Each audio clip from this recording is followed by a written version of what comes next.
And thanks to all of you for your presence today. My name is Julie Magnier, and I work at the International Network of Basin Organizations.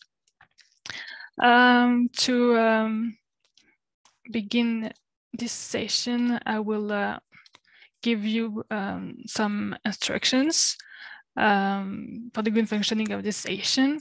So please think of renaming when you enter the session with a profile name that includes your organization, so as everyone can know what organization is in the session.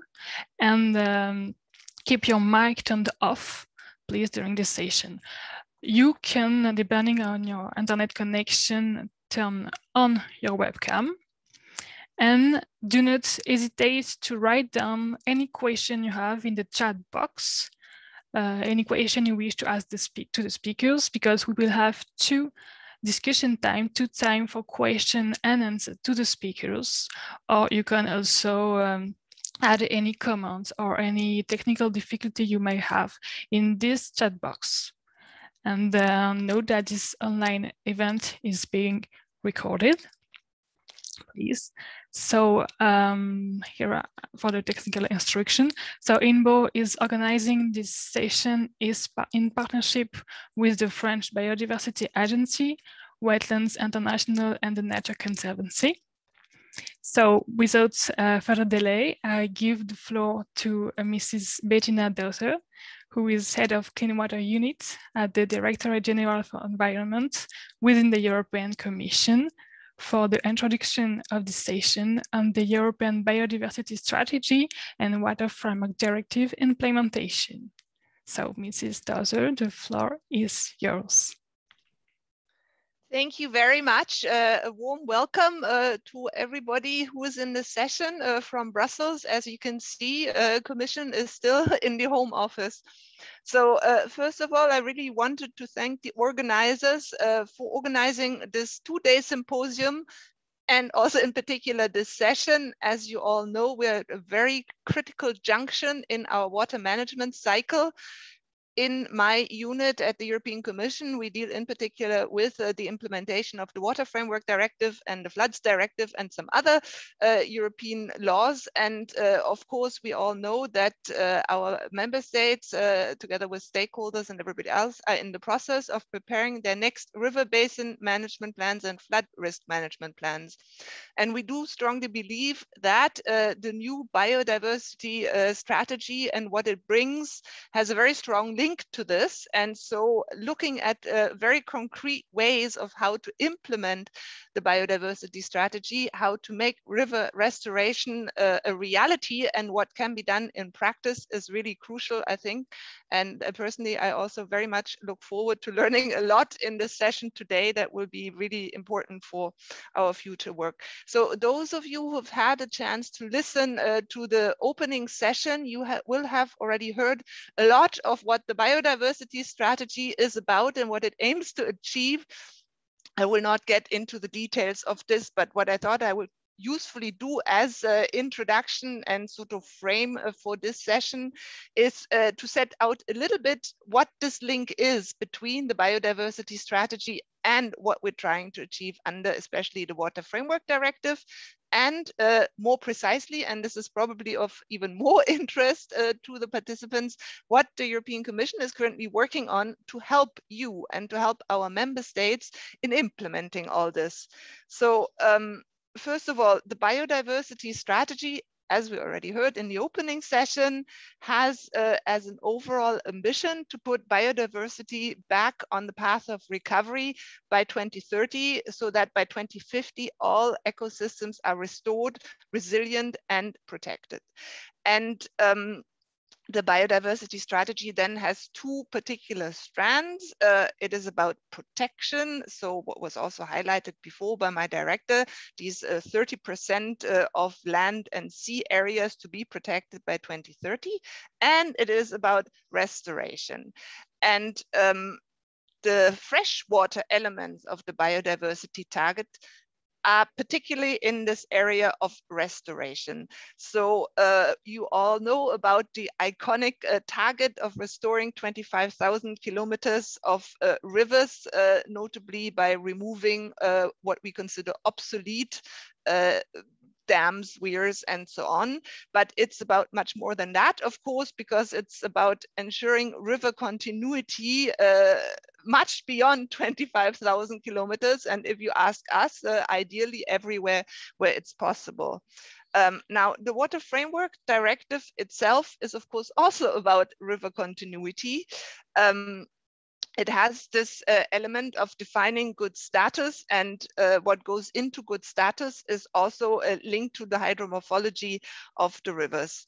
Under the Water Framework Directive, we look in particular at water bodies in the overall context of river basin management. And we look at everything that contributes to the status of these water bodies. But what we look less at, and this is not directly in the directive, is what comes right next to the water bodies. So the floodplains and the wetlands and so on. And what is new in the biodiversity strategy is that there's this active link made between reaching the objectives of the Water Framework Directive and going further and restoring the aquatic ecosystems as a whole. And these, of course, come out of the water bodies as well and go into the adjacent areas. What is very important is to come to a common understanding of what we actually mean by this. And here I get into what we are doing to help. So the biodiversity strategy itself foresees that the Commission will present some guidance, and actually still this year, we have a deadline before the end of the year, some guidance on helping how to actually realize this river continuity and restoration target. So we are working on a document, on a technical guidelines document, and we are going to also consult, of course, we're at the moment finalizing it inside the Commission, but then we will go out and we will ask for opinions in our water community, the common implementation structure that I think you're mostly familiar with, and the relevant working groups there. Mostly we have a working group on ecological status, but of course we will also find ways to hear broader, because this river continuity cannot be achieved without taking into consideration also those sectors that may have put up these barriers in the past. So this is about energy production, it's about agriculture, dams for irrigation, and so on. And in those cases where these are no longer in use, and there's lots of them that are just still there but no longer used, it's really about getting everybody involved so that we can work on removing these obstacles. And what we are trying to get to is a really free-flowing rivers. The Water Framework Directive, as I just mentioned, is about continuity, but there's of course ways to make a river continuous for example, migrating fish without removing these obstacles. But then if you go the further step and you do remove these obstacles, you get far more benefits. And this may sound a little bit simple and naive, but there's a lot of species in and around the water that will not be able to get through if there is an obstacle in the river. Fish can go on fish ladders and through other kinds of things, but the other animals will not be able to.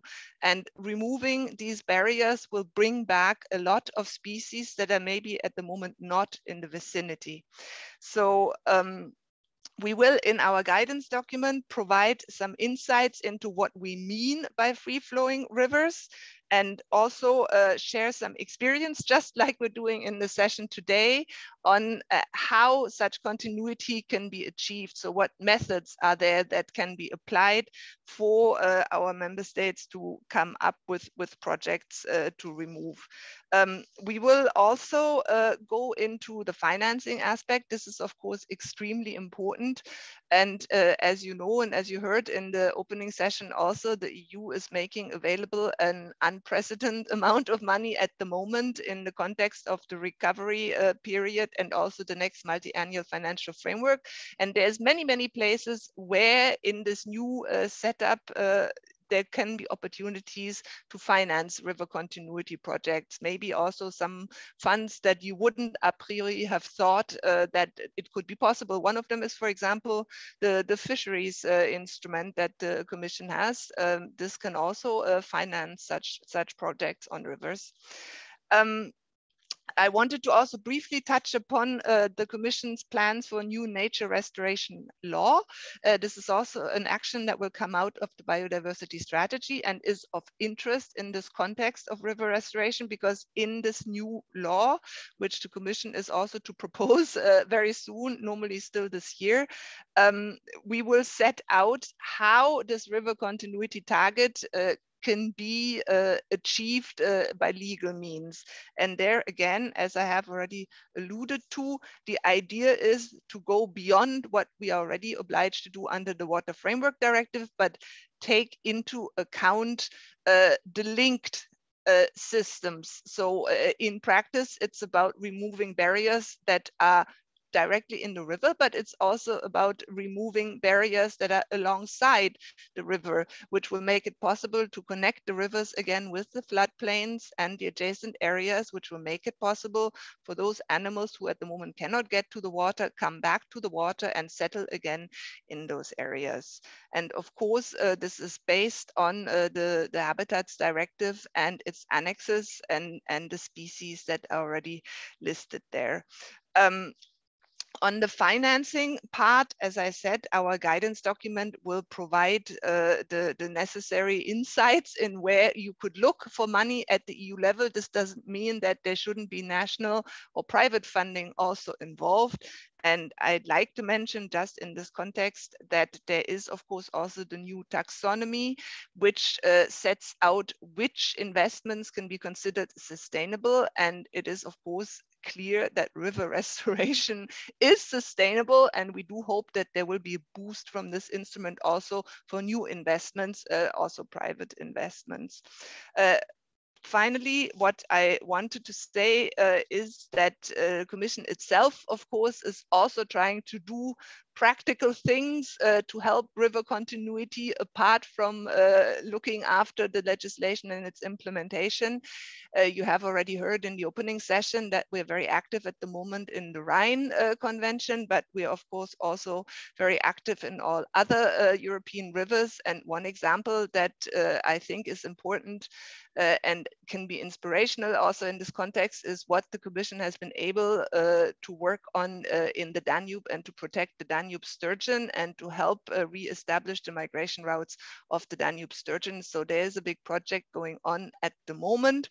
It's about restoring continuity at the Iron Gates dams, and we will be able to have a continuous project in this area also in the coming years. So once again, very much, really, I appreciate this session today. I will listen very carefully to what you are telling us and the practical experience you have with river restoration projects. And we really hope that the biodiversity strategy, together with our water legislation, is receiving this new momentum under the Green Deal, and that we will see a lot of progress in this in the coming years.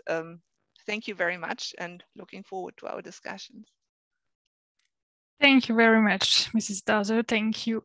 Very useful for us to know what the European Commission is working on to help member states implement this strategy and to know more about the action of this new nature restoration law to come. Thank you very much. So now let me introduce Mr. François Omnès, who is head of the Department Biodiversity Uses and Management at the French Biodiversity Agency. So Mr. Omnès, could you give us an overview of the situation of restoration and preservation actions for French rivers? Thank you, Julie. Hello, everyone. Well, I'm going to try to give you this information. And can you see my screen? Yes, fine. Screen. Perfect. Okay. You know that according to recent surveys, more than 1.2 million of barriers fragments European rivers, and in France we have more than 100,000 structures like this, and it's approximately one for every 2 kilometers. And 38% of these obstacles are weirs, dams, or weirs related to bridges. Those weirs in rivers are the more frequent, nearly 30%, and are also most often unused and perfectly obsolete. These are mainly structures less than 2 meters in 2 meters high. In France, we noted this obligation of restoration and preservation for a long time, because a law on water and aquatic environments is from 30 December 2006. And it conducts a classification of some river stretches in 2 lists. List 1 is for river stretches that needs to be preserved for the river continuity. So it do not allow any new obstacles. And this list includes high ecological status river and migratory fish rivers acting that biological rivers reservoir. It's approximately 30% of all the river stretches in France. The second list is for the river stretches that have been restored, where fish migratory have to be ensured, and where sediment transport is important. It's so it's for 11% of river stretches and 24% of transversal structures. The funding of river restoration projects in France is is for 80% public funding from the 6 water agencies and from regional, departmental, and local authorities. And there is also a participation from Europe. Actual objectives in France are designed by 2 texts. The first of 2018 in the National Biodiversity Strategy, with its 39 action to restore 50,000 kilometers of river in 2030. And the second text is the Water Meetings Assises de l'eau, with an action for 2022 is to restore 25,000 kilometers of river.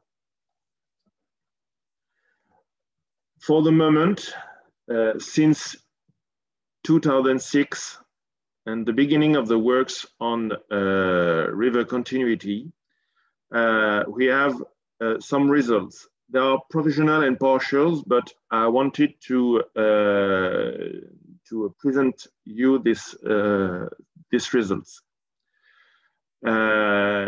We conduct an evaluation on approximately 21,000 kilometers of river on the second list, so migratory fish rivers, and in several French regions. It's not on the complete territory, French territory.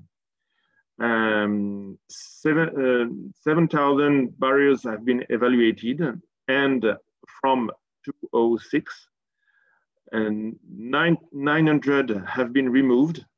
That means 30%, which represent 2,600 of kilometers of free flowing rivers, of new free flowing rivers. On the same times, 1,600 have partial or complete mitigation measures, which represent 22%. Now, a few examples of some realization in France. First, a wear removal of a mill and in Normandy.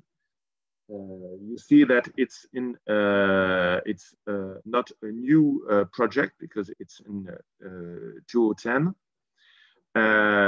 This river, the Seine River, is on the two lists, list 1 and 2. So it's a migratory fish river. This weir is without any use and in extreme bad state. And it is an obstacle at all times, even with gates open. Though this weir has been totally removed, and we had a great restoration of spawning habitats and also an improvement of the chemical water quality. Next is heavy work on the Seine River is well known. So is a work with a dam removal on this river of Normandy. This dam was 36 meters high and has been removed, is now totally removed with gain of a free flowing river, extremely important. By memory, it's nearly 100 kilometers. Next example is wear mitigation measure on Moulin Cadou in Burgundy, which have been done in 2015. You see the first illustration before works with a weir of nearly 2 meters high, and afterwards mitigation measure with the weir lowering and also the construction of a rock ramp for fish displacement. In the last months, we had bad news with a potential step back with an amendment voted on the parliament, preventing removing transversal structures considered as potential for hydropower. This arrived with the pressure of watermill owners association who fear of losing their built heritage and hydropower capacities and economic opportunities. Only mitigation measures allowed, and this is not a good news for our objective of restoration of the rivers. So, what ways forward in this context? We think that we need to explain better why is it important to restore continuity, and what are the possible technical solutions. And it's also important to provide more technical and social support to the owners of hydraulic structures and of potential hydropower structures. And finally, we think that we have to improve conciliations of economic, renewable energy targets and ecological interests. In these objectives, French Biodiversity Service will work with its usual scientific partners like Toulouse Institute of Fluid Mechanics and National Research Institute for Agriculture, for Food and Environment, and also with migratory fishes associations. And finally, we hope that European Commission will help us to make this conciliation possible between renewable energy targets and conciliation and conservation of river continuity. Thank you. Many thanks, Mr. Omnès, for this overview of the French situation regarding river restoration and this ambitious goal of the Assises de l'eau and this focus, interesting focus on this new amendment. So we will now have less time than previous for asking questions to Mrs. Doeser and Mr. Omnès. And I saw a question for you, Mr. Omnès, in the chat concerning the criteria you use to identify a stabilization where you said 30% of soil for stabilization. So what criteria you use to identify the stabilization where as obsolete?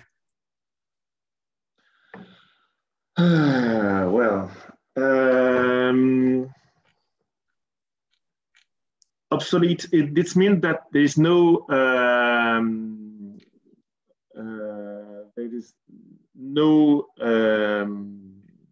technical intervention from the owner to maintain good functionality for the wear or for the structure.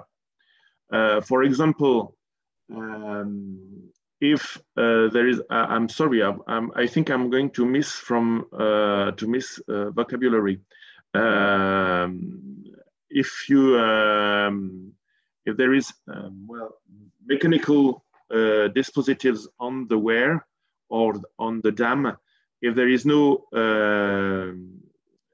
intervention to maintain this functional, this exactly the what we say about obsolete dispositive.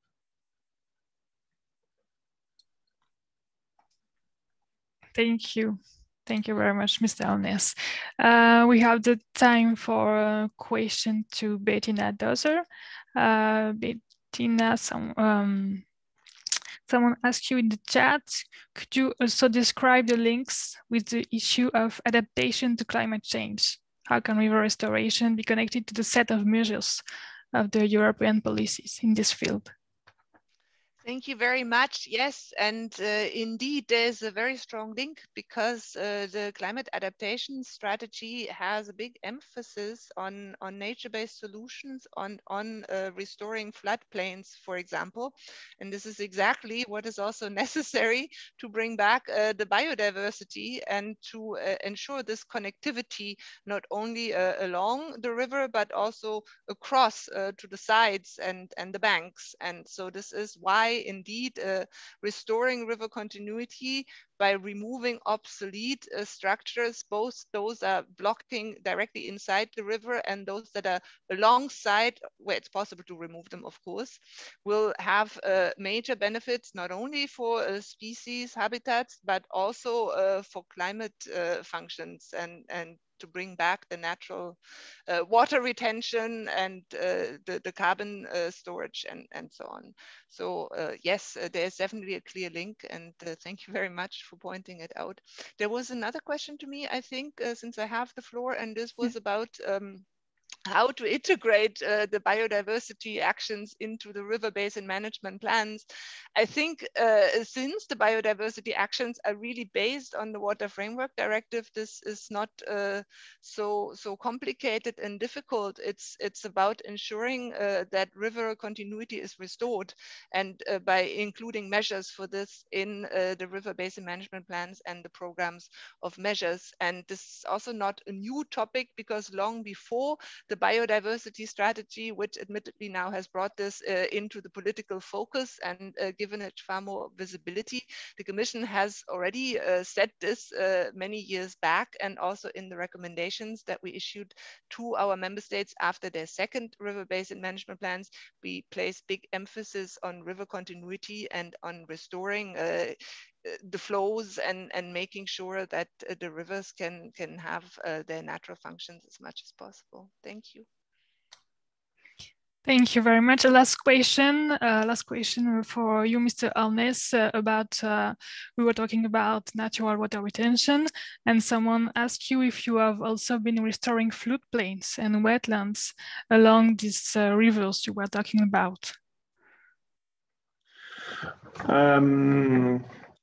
Well, floodplains, I'm not sure, but wetlands, surely yes.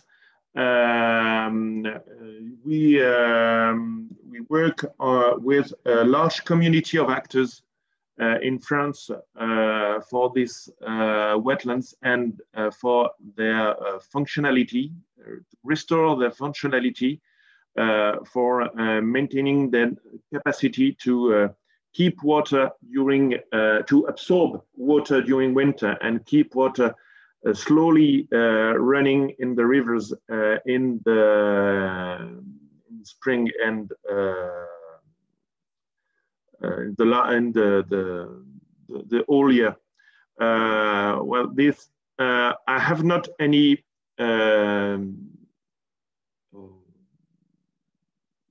precise information to give to you on this kind of action, but there is a French plan for wetlands conducted by our office, our French Biodiversity office.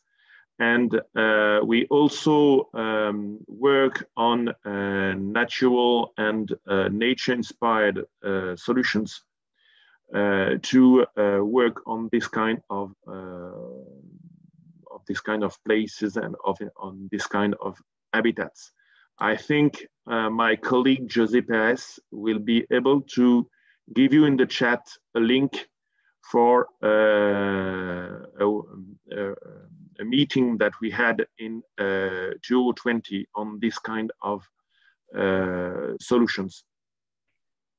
Yes, thank you very much. I see José is giving some answers in the chat. And so, well, now that the time dedicated for question and answer for this first time of question and answer is over, but I invite you, Bettina, François, and José to give some answers in the chat, please.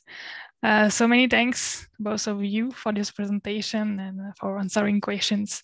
We will have a second time for interaction after the 3 case studies to come.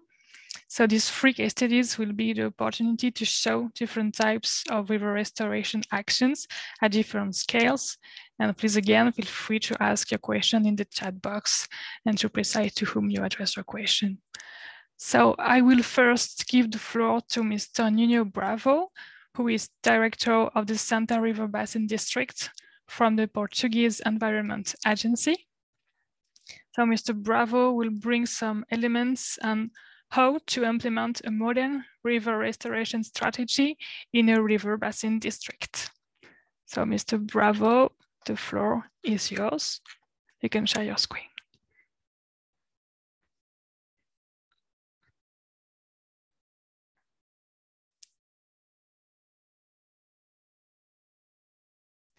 You're in full screen, that's perfect, but we can't hear you.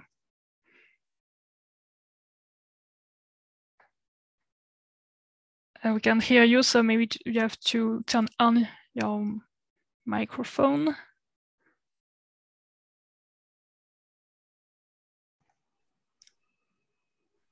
I can't. You were in full screen, but we could not hear you. It seems that the mic is deactivated. Nuno, now we can hear you. Yeah. Now we can hear you. Thank you. I put the screen again. Thanks.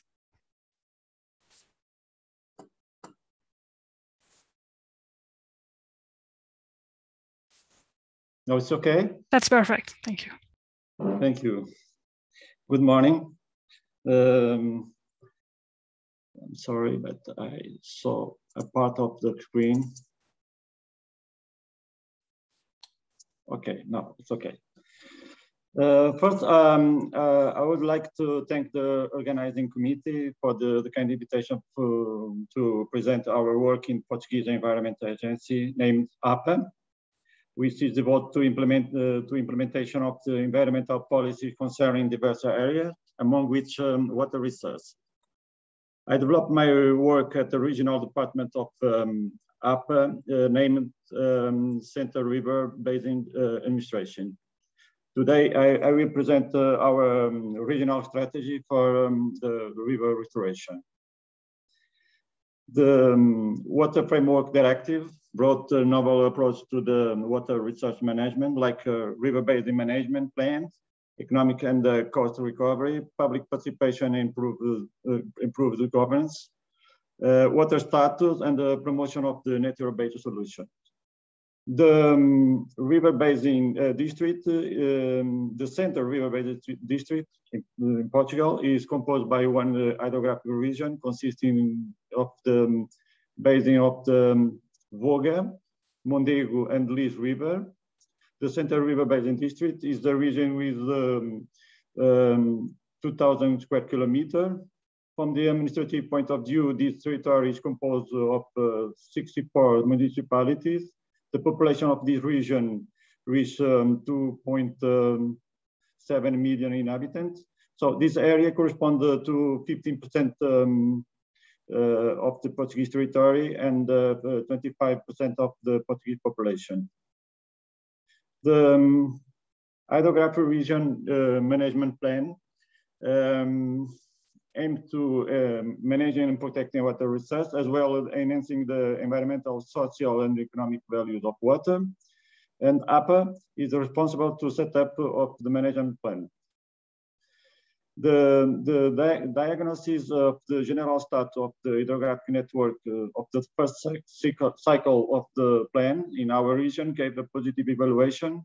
Typically, 73% of water bodies like rivers are in good status or above good status. So the effort in the setup for correcting measure is in 27% of the water bodies, which still represent a challenge. I would like to emphasize that in almost all water bodies, a river restoration measure was being proposed. Therefore, the need for specific planning and the access of management tools and the knowledge of the most modern techniques for river restoration led us to seek support from the scientific community for the development of a strategic study for river restoration in Central River Basin District, named Tardieu. The goal of this joint project are technical advice from the university team specialized in river restoration, development of strategy for the conservation and rehabilitation of the hydrographic network, definition of guidelines and types of measures for restoration, monitoring the process of public participation in order to involve the local community. This project obeys to the modern river restoration principle, like natural flow and natural soil transportation, ecosystem protection, fluvial continuum, the ecological corridor, appropriate planning and design of the riparian gallery, public participation involving the local community and the local authorities. The method of this strategy that you can see in the picture involve these steps. I outline the analysis of water body malfunction and benefits, the protocols of solution to be adopted, material and financial resources, the intervention plan and results like the technical guides. The methodology must be revised every 6 years in line with the river basin management plan. This project of the diagnosis and the strategy afford 4 reports. The first one concerned the basic studies. The second one concerned the investigation plan. The third present to the monitoring of the intervention. And the last one is a technical guide for the intervention in water courses, which is now used in all intervention in our region. The plan is organized measure by measure, taking into account the priority of each measure and the type of territory, either urban, rural, or forest. And the final table identifies the overall cost.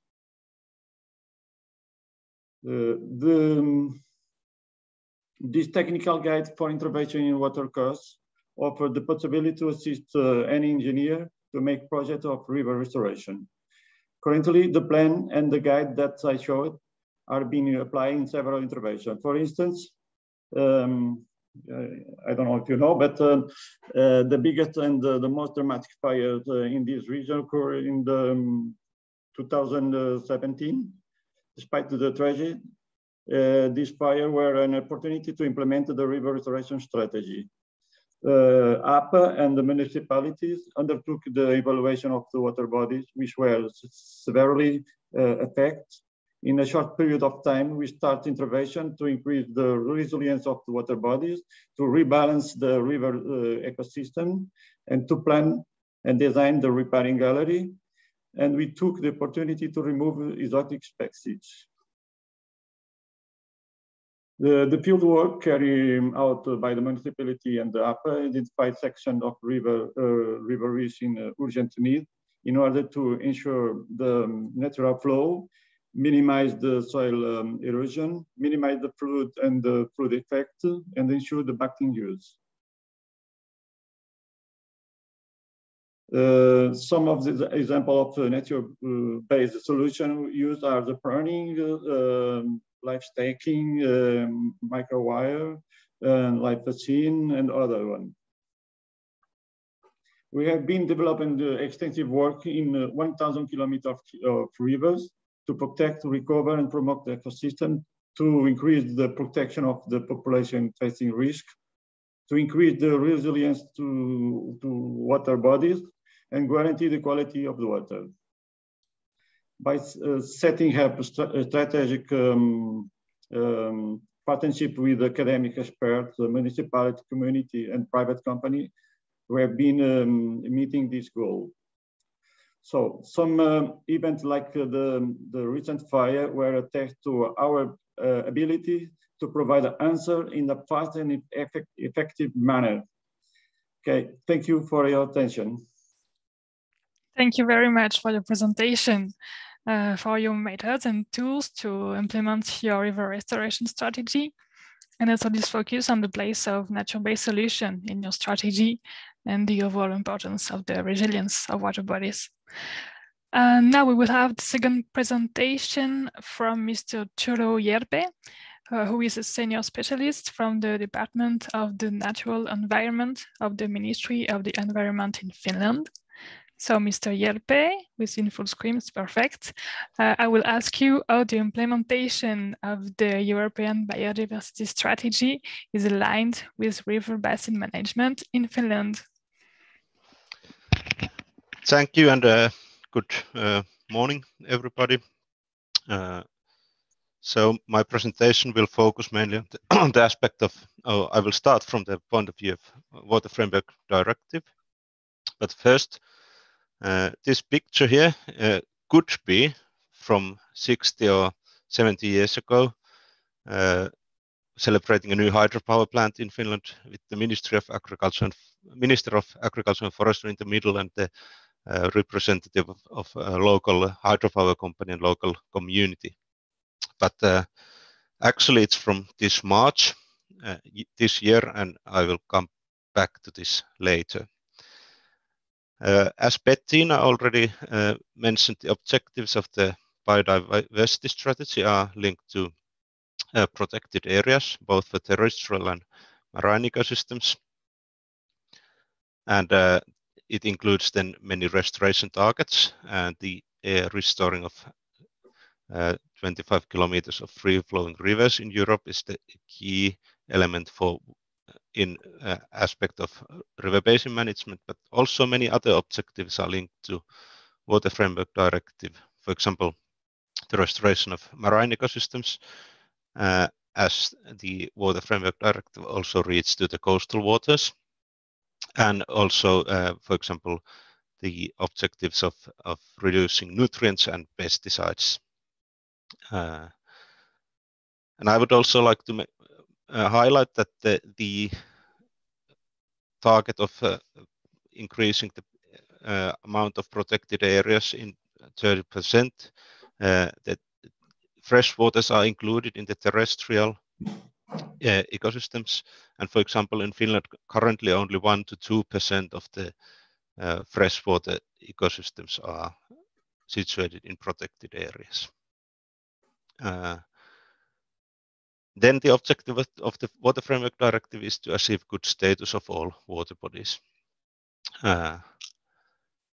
Finland has more than 21,000 kilometers of rivers, and if we count also smaller waters, smaller streams and brooks, the amount of streams is altogether more than 100,000 kilometers, and almost 2,000 river stretches are delineated as water bodies, and their total length is more than 23,000 kilometers. And these are considered in the river basin management plans. And for the river basin management plans, the mapping of migration barriers is being done every 6 years. And in total, in this process, a little bit more than 1,000 obstacles have been identified, out of which more than 800 are significant barriers or partial obstacles for migrations. And at least around 60 of these barriers are identified to be obsolete. And if we could then include also the small waters, the number of known obstacles would be more than 4,000. And the number of water bodies identified with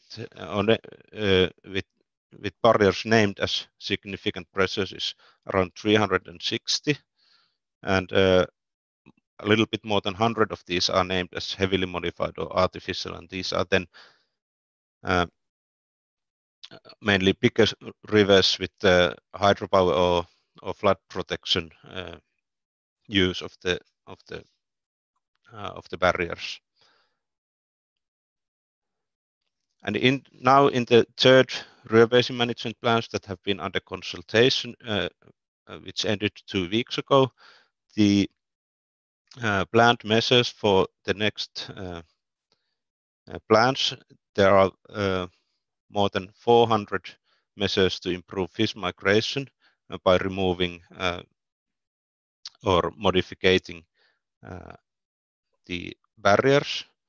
They are divided by different drop height, and also measures for habitat restoration have been identified in hundreds of water bodies. And on top of these, we have also measures related to e.g. regulation of water to secure ecological flows, for example. And recently, a phenomenon of dam removal has started in Finland. And now I come back to the picture in the beginning. As I mentioned, it was from this March, and there was published a new dam removal project in northern Finland, where actually the Minister of Agriculture and Forestry was signing the agreement with the local actors. And we have many of these examples. This was then in the news in April.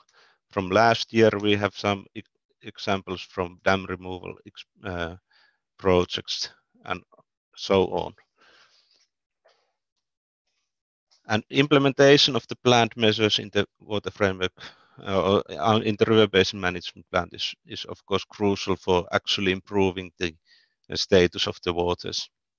And in Finland, regarding river continuity and the improving the migratory fish populations, for example, there was first a national strategy for fish passages published in 2012, a national salmon and sea trout strategy in 2014, and then in 2015 a revision of the Fishing Act. And all these have kind of made a shift towards natural life cycle of fish stocks in the fisheries management. And now currently in this last year, there was a new migratory fish program started under the Ministry of Agriculture and Forestry called Nousu.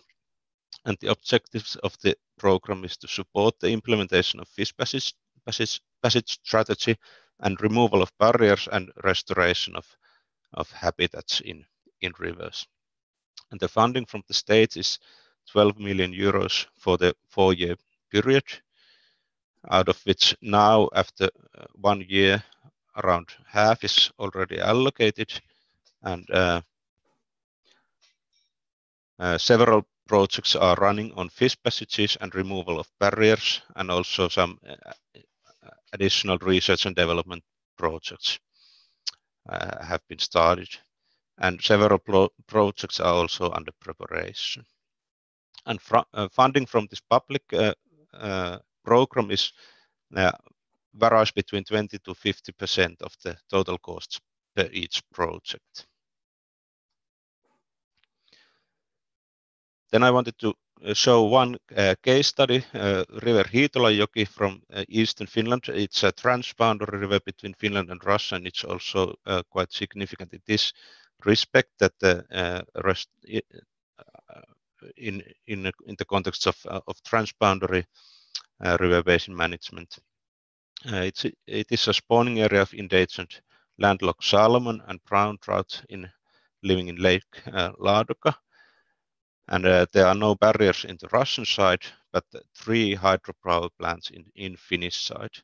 And there was a long process in the permitting authority and after that in court of justice, and the ruling came out finally in 2019, and the fish fair obligation and plans for hydropower companies were approved, and now the removal of barriers will or is planned to happen from this year until 2023.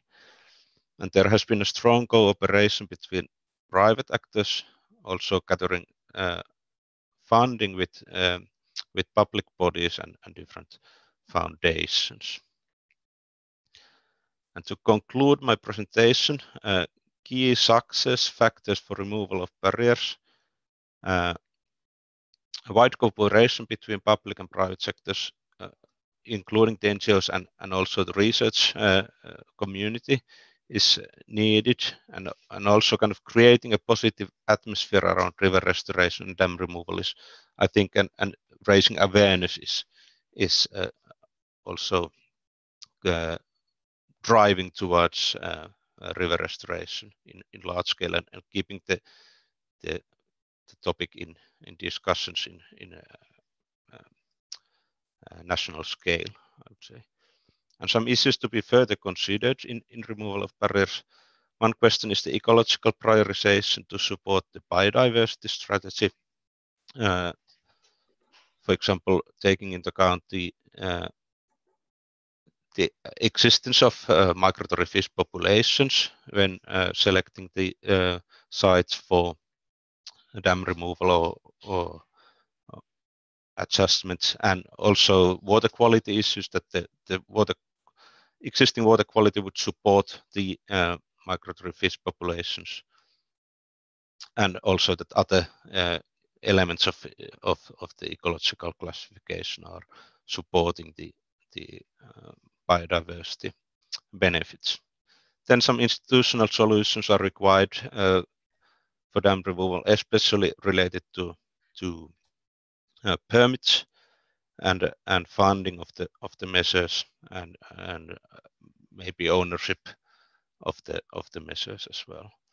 And then finally, data management and possible data gaps, especially looking at the different scales. If we consider the kind of the measures and the structures that are being dealt with under the river basin management plans, and then on the other hand look for the smaller water bodies and smaller structures, and then in this case the data can be really scattered, and it's maybe not up to date. And finally, I would like to also underline that there are also maybe other aspects of freshwater biodiversity that should not be forgotten. Thank you. Thank you, Mr. Hjerppe, for this overview and this nice picture of the restoration actions in Finland, action in progress and actions to come, and also for your points of attention. The points of attention you raised about the removal of barrier, some of whom have links with the biodiversity strategy. So let me introduce for the last case studies, Mrs. Pao Fernández Garrido from the World Fish Migration Foundation and Dam Removal Europe Coalition. And she will bring some answers to the following question. What is the real situation of European rivers' health and freshwater fisheries? And is there something being done to improve the current situation? So Mrs. Fernández Garrido, you can share your screen. The floor is yours. Thank you very much. I hope you can hear me well. Yes. I apologize for my voice. I have been 10 days sick, so sorry if I cough or I sound terrible. Okay, I will share my screen now. And let me know, please, if you see correctly my yes, full screen. Thank you. So very briefly, before I answer your question, I would like to very briefly explain who we are. So we are a very small team that started it only 6 years ago with the help and full support of wonderful and super passionate volunteers. And we also collaborate with hundreds and hundreds of institutions and organizations around the world with the same goal: to save migratory fish populations and recover the health of rivers. Why? Well, maybe you know that we published last July 2020 the first Living Planet Index for freshwater migratory fish ever done. And well, the findings, the results were pretty sad and pretty overwhelming. That's the real situation. We don't have self-sustainable fisheries anymore in Europe. That's totally gone. And one of the reasons of this situation, now we know, thanks to Amber project, we were very lucky to participate in this project, and we collected for for 3 years and a half. We collected river barriers inventories through 36 countries in Europe. And most of the inventories were incomplete, but we estimated that at least we have 1.2 million barriers. So that's one of the main reasons of the decline of our migratory fish population, native migratory fish populations, and the bad state of the water masses. So at the same time that we started at Amber, the same year, 2016, we started a project movement called Dam Removal Europe, and we found out, we were in shock. We found out that already many countries in Europe have been removing obsolete and useless dams. And we were like, but who is doing this? And why? And who is paying for this? And is somebody following up the before and after? What are the benefits? What has happened, you know? We were really impressed because nobody was sharing these successes and nobody knew about this. So we started Dam Removal Europe, as I said, in 2016, and we created the biggest resource site on river barrier removals. We have scientific papers, cases, studies, theses, interviews. We started organizing an annual international seminar, which is fully booked every year, and we actually have waiting lists. We created the largest network on stakeholders and experts who share their knowledge, their experience on barrier removal. And what we do also, we support practitioners and provide tools, and we even help get funding. And for example, along with WWF the Netherlands, we started a crowdfunding campaign in 2018, and in 2 years, we helped fully fund the removal of 15 weirs and dams.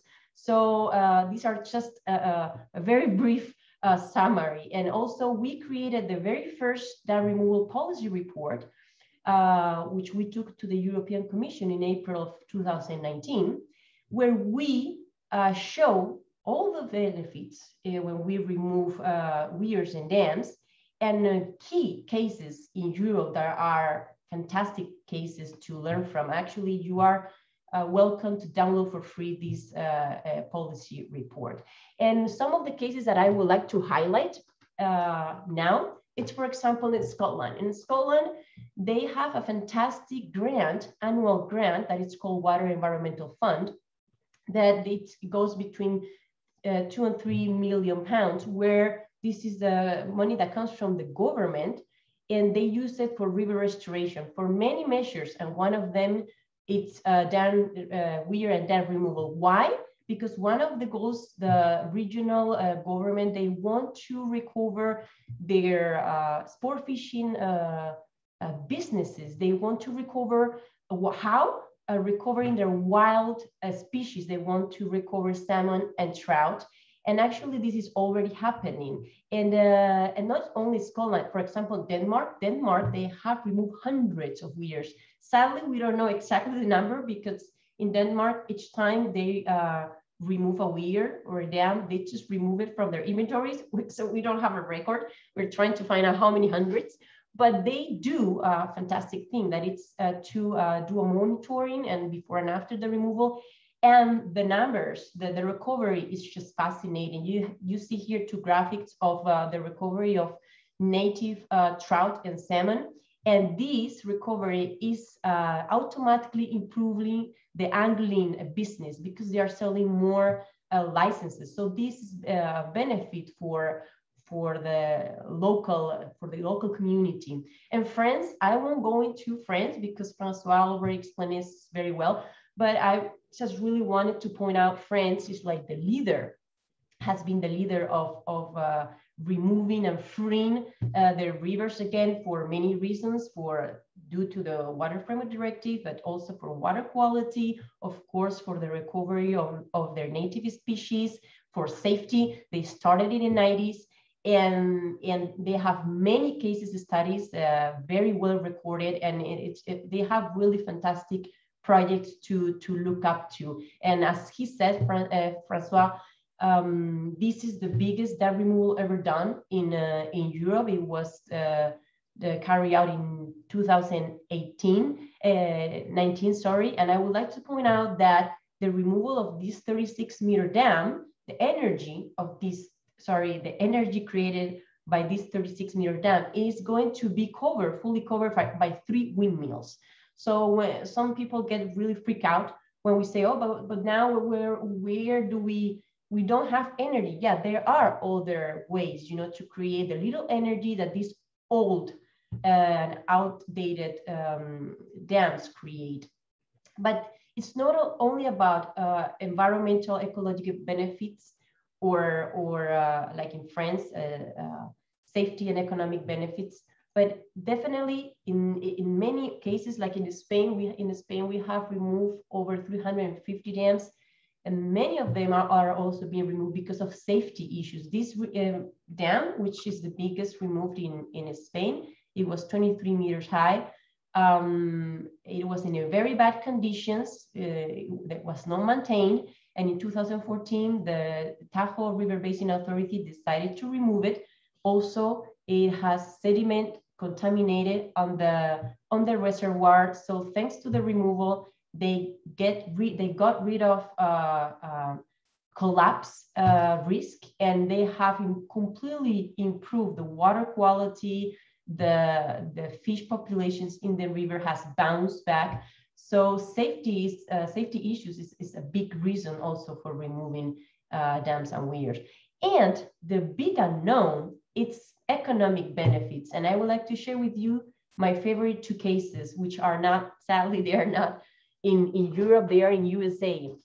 But I would really like you to know about these 2 cases. This is my favorite one. It's in Maine, in the Maine state, the state of Maine. It's right at the border with Canada, on the Atlantic coast.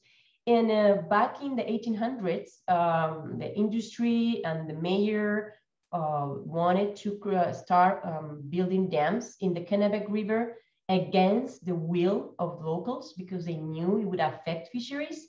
But they ended up building dams, and exactly that's what happened. A few decades later, the fisheries business completely closed. And what happened 160 years later, the government decided to remove these dams after 20 years of fight in court, going to court with the owner of the dams, but they finally won. And in 20 years, the recovery has been fascinating. I mean, the alewife population has rebounded from 78,000 to over 5 million. And so the fisheries have opened, the fisheries business have opened again. And for example, for the town of Benton, they get through the taxes over $20,000 only on the harvesting season, which is only a month. But it's not only the revenue on the towns. This is also benefiting the coastal fisheries, because the alewife population, it's the bait for haddock and cod populations in the coast. And the fishermen in the coast, they are already detecting an increase of the population of cod and haddock, which was actually on decline. So it's also about not only economic benefits through fisheries, but more than this. And this is my second most favorite example. And it's the example in Massachusetts. The government of Massachusetts, well, to be more specific, the Massachusetts Division of Ecological Restoration conducted 3 economic analysis in 2011, 2013, and 2015, which, by the way, they are open access. And they estimated that the regional economic impact of spending money on river restoration projects was huge. And actually, the main conclusion was that the restoration projects generated a total of economic input equal to greater than other type of capital projects, such as road or bridge construction or replacement of water infrastructure. So this is also something that we don't think about, that it generates jobs, and it generates a regional economic output, also very important. So just to finish up, I would like to say that we really, really need to support as much as possible practitioners who are trying to make this happen. They're trying to free rivers, and sometimes it's hard for them because they don't have all the support that they should have. Thank you. Thank you very much, Pao, for this meaningful presentation, and with several examples worldwide, and for this focus on this concept of restoration economy. Many thanks to all the speakers again for these examples. And we will start the time for question and answers, but just before, we will propose you to start a poll, and we will let it open for 10 minutes, and you can see it. Actually, it is a single answer poll, but you have 2 separate questions. So I invite you to choose only one answer per poll, the most important according to you, but you can, of course, add some comments in the chat if you want to do so. And we will comment on the result of the poll just before the end of the session. So please do not hesitate to answer it, and we will let it open for 10 minutes. Meanwhile, we will start with the question and answer time. So we had a question for you, Mr. Turo Hjerppe. So we have a question concerning the fact that you say that about at least 60% of obstacles are obsolete. And someone asks you what has been changed in your water management so that you have this proportion of obsolete obstacles. Okay, thank you. I think there was a misunderstanding. Maybe I wasn't clear enough. Not 60% of the obstacles are obsolete, but only 60 of these 1,080 obstacles have been identified obsolete. So 60 out of 1,000 on 100. So okay, thank you. And what are the reasons why they are obsolete now? Oh yes, as I wrote already that it might be that the original function of the dam is not used anymore. So it may have been very old mill dams, for example, or structures like that are causing, and they are not used in the original purpose anymore. Okay, thank you. Maybe we have not a direct question, but maybe we can. I can ask to all of you, Mr. Hjerppe, Bravo, and Pao, the place of the nature-based solutions in your action and the river restoration actions, because from the introduction this morning we saw that they have an important place in the action, but concretely, what do you implement, and how do you see nature-based solution? How do you implement them? There are multiple objective solutions. They have advantages. So how do you use it, and what's your opinion to use this nature-based solution to reach the objective of the biodiversity strategy and the Water Framework Directive? So maybe we could start in the order with Mr. Bravo. Okay.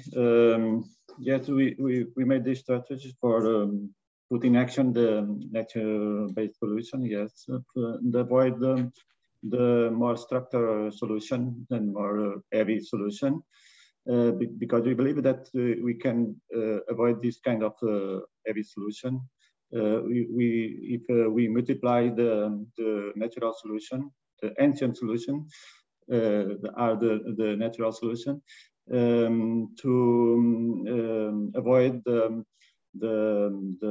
erosion of the bond of the rivers, for example, and substitute some weir or some small dams. I think it's the future, and the natural solution can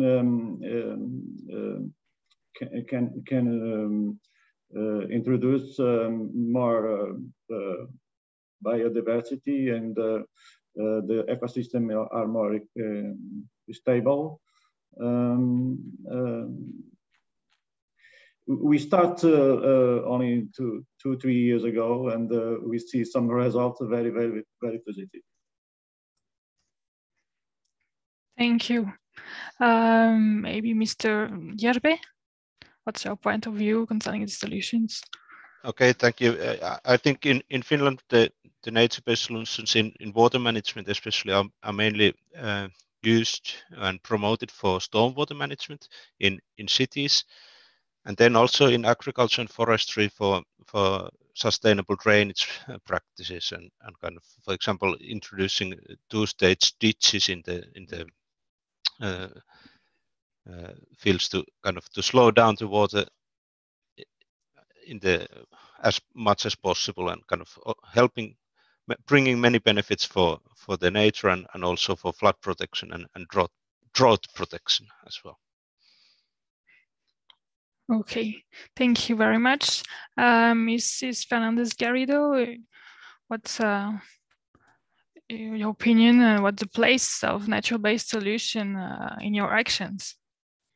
Well, before answering that, I would like to clarify something about nature-based solutions. Some people believe, for example, that designing a fishway, placing a fishway is a solution, and I want to clarify, as a fishway designer engineer, it's not like that. It's very important to have clear that a fishway just solves a tiny part and not fully to some fishes, and actually it's complicated and long to explain, but if you have 20 dams and you put 20 fishways, at the end it's not going to solve the problem, and when you remove a barrier, you are removing more than one problem, more than the blockage for migratory fish, for the migration of fish. You are solving water quality problems, water temperature problems, oxygen recharge of aquifers, the sand, the sediments going to the coast, you know, and filling in the beaches, because in Europe, in many places like Italy, Spain, Portugal, we have a huge problem with the beach disappearing, and we have to pay millions, you know, to recover those beaches. Why? Because we don't get those sediments from the rivers. So please do never compare that removal with fish wave. Fish wave is just a little, very tiny, how do you say, it's like a stick, you know. So my suggestion is super important river management with all the stakeholders, and start really planning and prioritizing removing obsolete dams. It's just reckless to have a barrier every 2 kilometers. I mean, it's unacceptable. And that if we start really removing dams, we are gonna get much more benefits, not only the recovery of our native fish population, we are going to get much more. Thank you. Thank you, Pao. And while we are responding it, I have another question. Oh no, you have another question in the chat just now. So it's José Perez from the French Biodiversity Agency asking you, do you have studies showing the effects of barrier removal and reduction of coastal erosion? Yeah, yes, on the reduction completely, yeah. But you know, not the problem, but the tricky part is that the good examples are that I know the studies are not in Europe, are in North America. Why?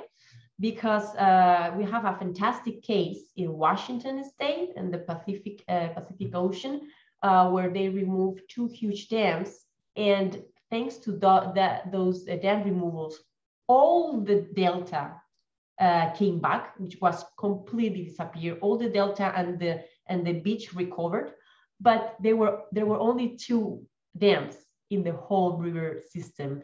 In Europe, it's going to be more tricky, because in each of our rivers, we don't only have 2 dams. So to really see a recovery, we need to remove more than 2 or 10 or 20 weirs or dams. But yes, there are studies, there are very good studies where you see the recovery of beaches, and it's really amazing.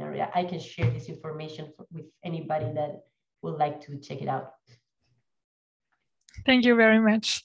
I think we will now close the poll, and we will comment the results. So the first question was, what is the main limit for member states to successfully design and implement river continuity restoration? And for the majority of you, it's about cooperation between sectors, public, private, and also between sectors talking about water, energy, land, agriculture. So to comment this first answer, so the second important answer was the lack of funding. But well, we've seen during the introduction that the European Commission is giving some elements it's planning to give some elements to answer that. The cooperation between sectors is the main factor limiting the successful implementation, according to you. Maybe someone of you want to make a comments on this cooperation. Maybe Turo, you said it was important, or Nuno, you said it, so it was important to this cooperation between stakeholders.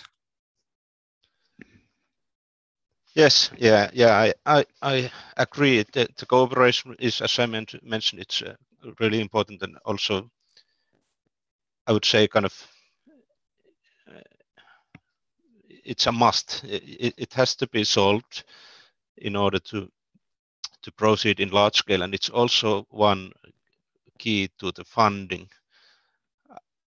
This poll was kind of missing the one point I made, that the institutional solutions are also needed, not only for funding, but regarding the ownership of the structures and also permitting or changing the permits to restore the rivers. Thank you. Mr. Bravo, are you facing the same difficulties? Mr. Bravo, I can't hear you. Sorry. Yes, Sorry it's again. okay. With my mic. Okay. In conclusion, yes, it's I can say that I think the Commission can help with the promotion. The Commission and the question for Commission with the promotion of long-term funding programs to promote more long-term projects. So, but at least a 6-year project for this kind of work in the river restoration. For those who work in the river restoration, the feeling is of anxiety, of anguish, whenever the 2-3-year project that we do is ending, we see the necessary work to begin. It's always like this. We need more time for river restoration. Thank you. Thank you very much. The second second question from the poll was more about the support from the European Commission. What type of support could be most helpful? And for the majority of you, it was about the integration of the objective of the biodiversity strategy in sectoral policies. And for a quarter of you, the question of how to finance the implementation of the strategy. So Bettina Doeser gave some elements during the introduction. Bettina, do you want to comment on these results? Thank you very much. Yes, indeed. This is extremely interesting to hear. And I hope that what the Commission has at least started to do is what you expected to do. And this is to devise all these strategies that are coming out under the European Green Deal in a coherent manner. So alongside the biodiversity strategy, as you have already mentioned yourself, we have the climate adaptation strategy, which really pulls in the same direction. But we also have new strategies for the energy sector, so the energy integration system strategy. And we have a new strategy for smart and sustainable mobility, which of course then covers navigation issues. And all these strategies come under the same chapeau and have the same objectives. So hopefully we will be able in this new context to really advance and to talk more to each other and to bring our objectives and our policies closer together. I do know that I had many questions in the chat, and I apologize for not having started to answer them yet. This is really because your questions are really good and quite complicated, and I also really wanted to listen to the presentations because, as I mentioned in the beginning, and I really meant it, this is the kind of concrete input that is crucial for us now, also at the stage where we are working to finalize this guidance document, to get it out, to consult with you all on it, and to give our input to the nature restoration law.